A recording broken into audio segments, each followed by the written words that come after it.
बिस्मिल्लाहिर्रहमानिर्रहीम। आज की इस वीडियो में हम डिस्कस करेंगे एक पॉइंट P जो कि रिंग से एक ख़ास फासले पर मौजूद है। वहाँ पर हम इलेक्ट्रिक फील्ड, इलेक्ट्रिक पोटेंशियल और इलेक्ट्रिक फोर्स फाइंड करेंगे। तो सबसे पहले हम शुरू करते हैं इलेक्ट्रिक फोर्स से। तो हम एक रिंग कंसिडर कर लेंगे जिसका रेडियस होगा कैपिटल R और हमारे कार्टेशियन कोऑर्डिनेट का axis centre of the ring पर होगा और ये Z एक्सिस के ओरिजिन पर होगा। रिंग का एक छोटा सा एलिमेंट हम ले लेंगे जिसकी लेंथ ds होगी और इस पर चार्ज dq होगा। एक टेस्ट चार्ज q0 कंसिडर कर लेंगे जो कि Z एक्सिस के लॉन्ग होगा और इसका फासला सेंटर ऑफ रिंग से Z होगा। पाइथागोरस थ्योरम को अप्लाई करते हुए r डिस्टेंस dq से q0 का फासला होगा जो कि square root of r square plus z square होगा। अब जो रिंग हमने कंसिडर की है इसमें जो हमने लेंथ एलिमेंट लिया है वो ds था।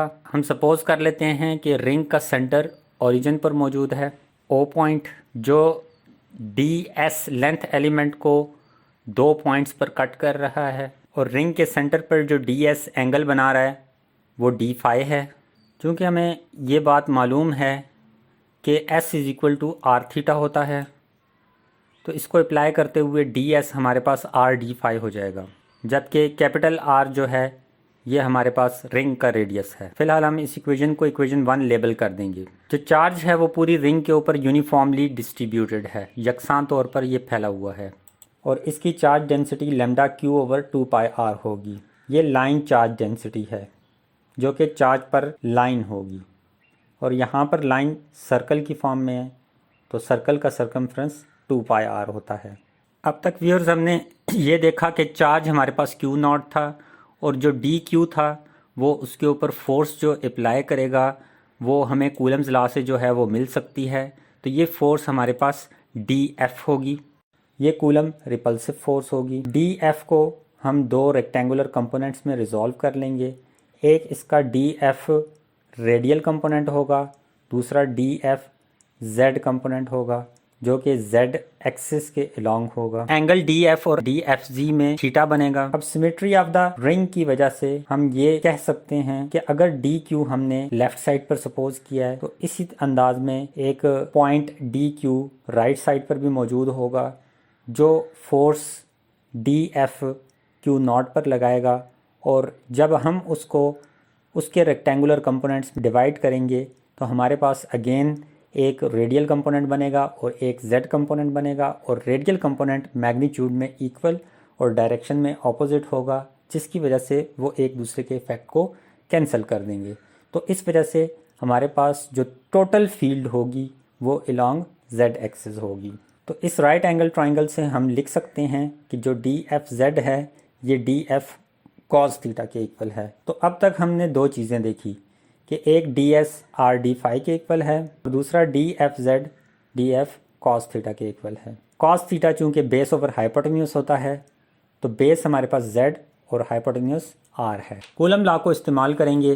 कूलम लॉ के मुताबिक df के q0 dq by r square है तो ये वैल्यू हमने df की पुट कर देनी है। तो df की वैल्यू पुट करने से हमारे पास रिलेशन बन जाएगा k q0 dq z by r cube. अगर हम लाइन चार्ज डेंसिटी लैम्डा को differential form dq by ds की फॉर्म में लिखें तो dq की वैल्यू लैम्डा ds हो जाएगी। इस वैल्यू को हम गिवन रिलेशन में जो है वो पुट कर देंगे। अब ये बात फिगर से क्लियर है कि हमने जो स्मॉल r है इसको r square plus z square whole square root लिया था। ये वैल्यू अब हम dfz फाइंड करने के लिए इसमें पुट कर देंगे और रिजल्ट्स को इंटीग्रेट कर लेंगे। इंटीग्रेशन से हमारे पास टोटल फोर्स जो कि रिंग के एक्सिस के अलोंग एक्ट कर रही है वो मिल जाएगी और यही हमारी रिक्वायर्ड फोर्स होगी। तो रिक्वायर्ड फोर्स फाइंड करने के लिए हमें इस इंटीग्रेशन को सॉल्व करना पड़ेगा। इस इंटीग्रेशन में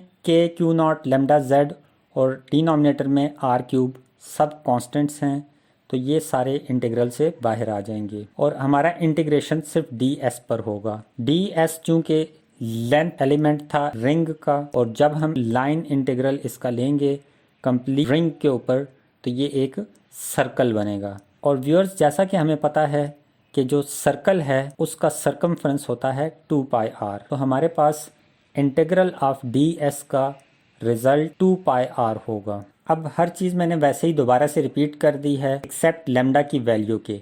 तो लैम्डा की वैल्यू हमें पता है कि ये चार्ज पर यूनिट लेंथ है और चार्ज हमारे पास Q है जो कि टोटल चार्ज है रिंग पर, और length of the ring 2πr जो कि सरकमफ्रेंस ऑफ द रिंग है। तो 2πr से कैंसिल होने के बाद हमारे पास Q0Z/r² प्लस z² होल 3/2 रह जाएगा। अब K हमारे पास कूलम कांस्टेंट है, इसकी वैल्यूज़ जब हम पुट करेंगे तो हमारे पास फोर्स के लिए फाइनल रिलेशन आ जाएगा। ये एग्जैक्टली वही रिलेशन है जो आपकी H.R.K की बुक्स में इक्वेशन 25.16 पर गिवन है। अब हम इलेक्ट्रिक फील्ड फाइंड करेंगे। तो इलेक्ट्रिक फील्ड के लिए हमें पता है कि electric field force per unit charge होती है। तो हमने फोर्स के लिए जो रिलेशन फाइंड किया था उसकी वैल्यू यहाँ पर पुट कर देंगे। तो हमारे पास व्यूअर्स Q0 न्यूमरेटर और डिनोमिनेटर से कैंसिल होगा और हमारे पास final electric field due to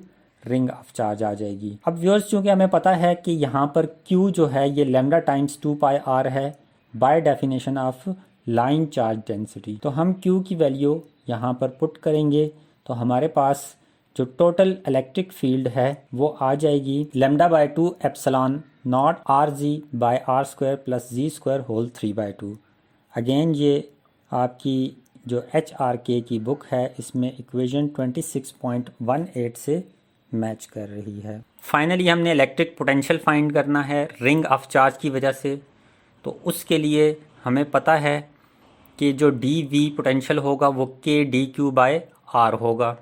यहाँ पर dQ लैम्डा ds है, dQ की वैल्यू पुट करने से हमारे पास बन जाएगा K लैम्डा ds/r, और हमने जो इक्वेशन 1 बनाई थी उससे हम ds की वैल्यू पुट कर देंगे जो कि rd∅ होगा, और फिर हम रिजल्ट्स को इंटीग्रेट कर लेंगे। अब ये जो इंटीग्रेशन है ये फाई के ऊपर है और फाई 0 से 2π तक है। इंटीग्रेशन का रिज़ल्ट 2π आ जाएगा। जब हम वैल्यूज़ पुट करेंगे तो हमारे पास final relation 2π λr/√r² plus z² होगा। हम देख सकते हैं कि आपकी बुक से इक्वेशन 28.30 भी एग्जैक्टली सेम यही इक्वेशन है। Thank you viewers for watching us.